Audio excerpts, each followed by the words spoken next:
vraies voix Sud Radio.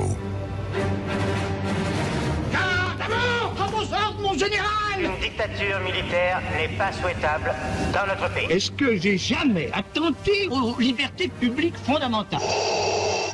Pourquoi voulez-vous qu'à 67 ans, je commence une carrière de dictateur? Une dictature, c'est quand les gens sont communistes. Déjà, qu'ils ont froid, avec des chapeaux gris et des chaussures à fermeture éclair. Et comment vous appelez un pays qui a comme président un militaire avec les pleins pouvoirs? J'appelle ça la France, mademoiselle. Nous remercions chaleureusement Jamel Abdelak, réalisateur des Vraies Voix Sud Radio. Excellent. Au sommet de son art, Jamel Abdelak, ce soir. La France est-elle devenue une démocratie défaillante? C'est ce qu'affirme une étude, un rapport, un classement publié par le journal The Economist. Les restrictions de déplacement imposées en France depuis le début de la pandémie de coronavirus qui font que la France n'est plus tout à fait le pays libre qu'elle aurait pu être au début de la pandémie. Philippe Bilger. D'abord, Jean-Marie, il est évident, et pardon pour le poncif, c'est que dire que la France est une démocratie défaillante, on ne peut qu'admettre ce constat par rapport à un idéal de démocratie.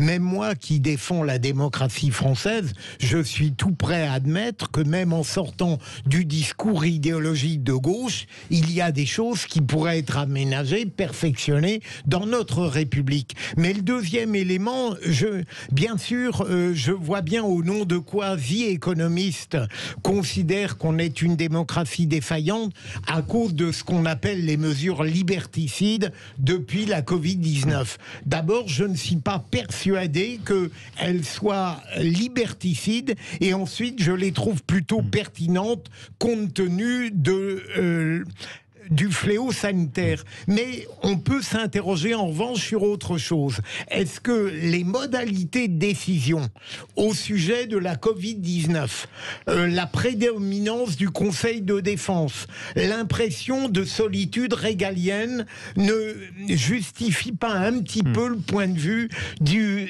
The Economist, dont vous aurez noté d'ailleurs, Jean-Marie, j'ai failli prendre ça comme coup de gueule, si j'ose dire, mais je ne fais pas le poids par rapport à Philippe dans ce domaine.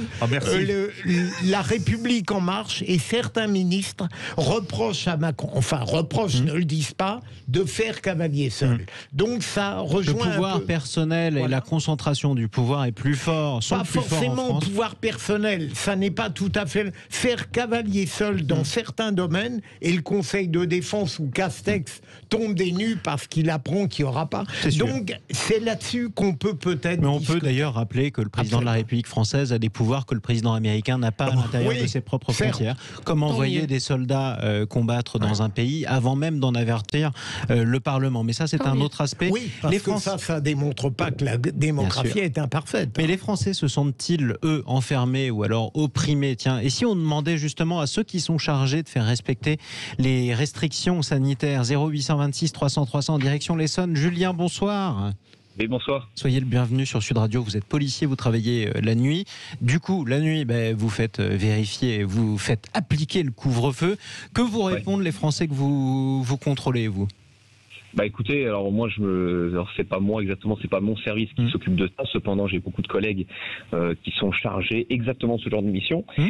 On a des instructions très strictes concernant les PVRD, voilà, les contrôles routiers toutes les nuits pour faire respecter le confinement.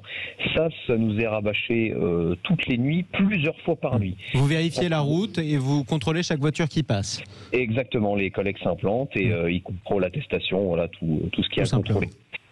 Ça, on nous demande à chaque fois les chiffres, combien de personnes verbalisées, combien de personnes contrôlées, c'est obligatoire. Donc voilà. Après, cependant, nous, ce qu'on constate, tous les policiers le constatent, c'est toujours un deux poids deux mesures. C'est-à-dire qu'on va verbaliser des personnes, qui payent leurs impôts. Voilà. Par contre, la délinquance habituelle, par contre, elle ne sera jamais inquiétée. Donc, vous risquez des fois de plus lourdes sanctions en ouvrant un restaurant, alors que vous avez, c'est interdit, ou à vous balader après 18h sans attestation, que par exemple, comme j'ai pu le constater, des individus sur le sol français depuis très peu de temps, qui eux sortent toujours avec des rappels à la loi sans aucune verbalisation, sans rien.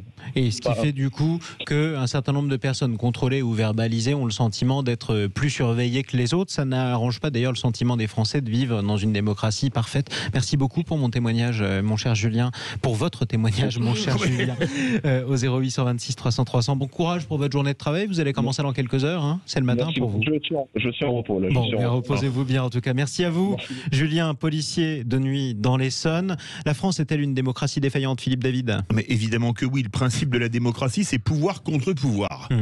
On disait que l'article 16 mènerait la France à la dictature. Aujourd'hui, avec les conseils de défense qui se font sous le secret défense, pouvez-vous me dire à quoi sert le Parlement ? À rien. Vous trouvez qu'il ne sert à rien ? Le Parlement ne sert plus à rien, ça c'est une évidence. Donc déjà, il y a un problème, c'est qu'il n'y a plus de contre-pouvoir, ça se décide à 3, dans un cabinet fermé à l'Élysée, emballé, c'est pesé, c'est comme ça, mesdames et messieurs, que vous êtes contents, tant mieux, vous n'êtes pas contents, tant pis. Donc la France, déjà, il y a un problème démocratique, mais c'est beaucoup plus vaste que ça. Je crois que ça fait aujourd'hui 13 ans que le Parlement a ratifié le traité de Lisbonne. Les Français avaient voté non au traité constitutionnel européen. Sarkozy et Hollande unis ont démontré que Coluche avait raison quand il disait que la démocratie, c'est la dictature, c'est ferme ta gueule, la démocratie, c'est cause toujours. Ils ont voté contre l'avis des Français. C'est pareil. Donc, on est plus, pour moi, la démocratie française, elle est plus que malade. Est-ce qu'on est encore dans une démocratie quand tous décident à 3 et que le Parlement ne décide plus de rien et que le gouvernement passe par pertes et profits ? Non, parce qu'il n'y a plus de contre-pouvoir. Stella Kamga, vous êtes arrivée en France. Vous avez connu une dictature, vous ? Légèrement. Légèrement ? Quel pays, rappelons-le ? Le Cameroun, qui est démocratique sur les papiers, mais pas véritablement. Et le régime est soutenu par la France, on peut le rappeler d'ailleurs. Voilà. Alors, je pense que pour une fois, je suis en désaccord avec mon cher jumeau Philippe David, en ceci que, à un moment donné, je pense que il est important que l'exécutif prenne véritablement sa place. Je pense même d'ailleurs que, à force, à chaque fois d'attendre un avis du Parlement de X parti, de tel autre parti, c'est ça qui crée une certaine lenteur dans la prise de décision. Et je pense aussi que si à un moment donné l'exécutif ne prend pas soin et ne prend pas le défi en fait de faire asseoir son pouvoir exécutif, on se retrouve justement dans une démocratie qui hésite. Moi, de mon point de vue, pour moi la démocratie en France elle est défaillante, mais pas du point de vue de Philippe. Pour moi la démocratie en France elle est laxiste parce que aujourd'hui il y a des choses qui se font qu'en temps normal dans le pays d'où je viens ça se ferait pas. C'est-à-dire qu'il y a trop de choses qui sont tolérées au point où en même temps vous venez de nous rappeler que vous venez d'une exactement, il y a des choses qui sont tolérées, des paroles qui sont tolérées, des actes qui sont tolérés et qui, en réalité, posent problème, j'ai envie de dire. Moi, en tout cas, il y a des choses que quand je vois les gens faire, par exemple, le manque de respect à la police, le manque de respect à la société, au commerce, comme on dit, trouble à l'ordre public et tout ce qui porte atteinte à l'ordre public me pose problème. Et quand je vois ça, je me dis, mais c'est pas tant la démocratie. Venez vivre dans un pays en Afrique où il y a vraiment la dictature. Et je peux vous garantir qu'arrivant en France, vous allez adorer ce pays.